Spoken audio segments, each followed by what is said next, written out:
সুন্দর যে সাজানো গোছানো। আরে বাবা,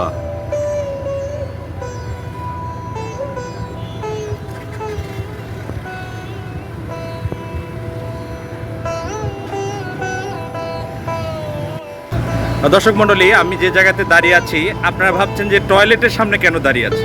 তো আমি যে জন্য আসলে টয়লেটের সামনে দাঁড়িয়েছি, আপনাদেরকে একটা পাবলিক টয়লেট দেখাবো। সেটা হচ্ছে মান্দা ফেরিঘাটের পাবলিক টয়লেট।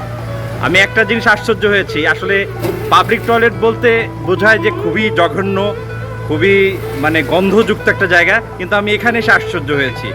বাংলাদেশে একটা ফেরিঘাটের মতো জায়গা, এখানে মান্দা ফেরিঘাটে, সেখানে এই টয়লেটের পরিবেশ দেখে আমি আসলেই আশ্চর্য হয়েছি। যেমনটা আমি দেখেছিলাম মালয়েশিয়াতে, সিঙ্গাপুরে, থাইল্যান্ড যখন ভ্রমণ করছিলাম, বা কিছুদিন আগে যখন কাতার গেলাম, দুবাই গেলাম, ঠিক তেমনি।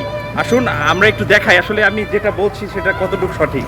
এই যে আমাকে জুতা খুলতে হয়েছে, পাশাপাশি এই টয়লেটগুলোর পরিবেশটা দেখেন, কোথাও নিট অ্যান্ড ক্লিন, মনে হচ্ছে বাড়ির টয়লেট। আপনারা হয়তো ভাবছেন, এই দেখেন কোথাও কোনো রকম ময়লা নেই।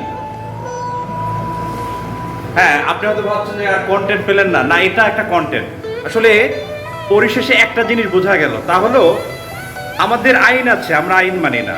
আমাদের সদিচ্ছাই কিন্তু যথেষ্ট একটা চমৎকার পরিবেশ তৈরি করা। আমরা পাবলিক টয়লেট কিন্তু সরকার করে দেয়, কিন্তু আমরা সেটার ব্যবহার জানি না। আমরা সেখানে কি যে যা ইচ্ছা তাই করি।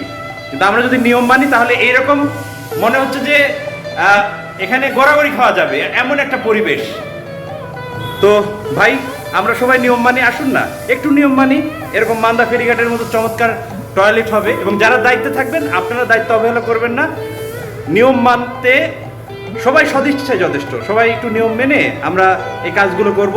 ভালো থাকবেন, সুস্থ থাকবেন। আমরা একটা সুন্দর বাংলাদেশ চাই, সুন্দর পাবলিক টয়লেট চাই, এরকম চাই। চলন বিভাগ করে পেজ থেকে শুভেচ্ছা স্বাগতম জানিয়ে আজকের মতো শেষ করছি।